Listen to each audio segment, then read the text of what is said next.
अस्सलाम वालेकुम viewers, welcome to news factory. Drama serial बेचारी कुद्सिया में अनाया ने अपने लगाए हुए इब्राहिम पर सारे इल्जामात को तकरीबन सच साबित कर दिया है। जबकि कुद्सिया की एक तरफ से जान छूटी है तो दूसरी तरफ फंस गई है। व्यूअर्स, आने वाले एपिसोड में आप देखेंगे कि इशफाक साहब कुद्सिया को फोन करके बार बार मिलने के लिए कहते हैं तो कुद्सिया कहती है मैंने कहा था कि मैं नहीं आऊंगी। इसके बावजूद इशफाक साहब बार बार कुद्सिया को मिलने पर मजबूर करते हैं तो अनाया अपने बाप की सारी बातें सुन लेती है और उसे मुकम्मल यकीन हो जाता है और वो सोचती है कि कुद्सिया अपने लालच और फायदे के लिए पापा को इस्तेमाल कर रही है तो मैं क्यों नहीं कर सकती। जबकि कुद्सिया की भाभी भी ये बात सुन लेती है और उसे कहती है कि भाभी होने के नाते मेरी भी जिम्मेदारी है कि तुम पर नजर रखूं, तुम क्या कर रही हो और क्या नहीं। तुम बार बार उस शख्स से अकेले में मिलने के लिए चाहती हो तो मुझे भी तो पता हो कि इसके क्या इरादे हैं। मैं भी तुम्हारे साथ चलूंगी।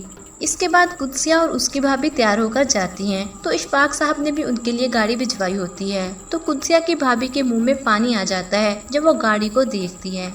मगर यहाँ पर बदकिस्मती कुद्सिया की कि उसकी ताई उसको जाते हुए देख लेती है और अब वो कुद्सिया के भाई को आकर बताएगी कि कुद्सिया और उसकी भाभी किसी की कार में बैठकर गई हैं। जबकि इशफाक साहब से मुलाकात के बाद कुद्सिया को फिर बहुत सारे तोहफे देते हैं। कुद्सिया के इनकार के बावजूद भी उसकी भाभी तोहफे रख लेती है और वापस आते हुए माल में कुद्सिया की मुलाकात इब्राहिम और उसकी बहन से हो जाती है तो कुद्सिया की भाभी कुद्सिया को बदनाम करने के लिए कह देती है कि हमने तो जेवर, कपड़े, मेकअप की शॉपिंग कर ली है। जिसके बाद इब्राहिम को और ज्यादा यकीन हो जाता है कि कुद्सिया ये सिर्फ पैसों के लिए सब कुछ कर रही है और अनाया के बाप से पैसे लेकर अय्याशी कर रही है। लेकिन अनाया भी बहुत चालाकी से दोनों के जहन में गलतफहमी पैदा कर रही है। जबकि अनोशे वापस आकर अपनी माँ को बताती है मुझे तो पहले ही पता था कि कुद्सिया किस कदर मकार और चालाक लड़की है। आप तो खुदा का शुक्र अदा करें कि हमारी जान छूट गई। कैसे लोगों के पैसे लूटकर शॉपिंग करती फिर रही थी।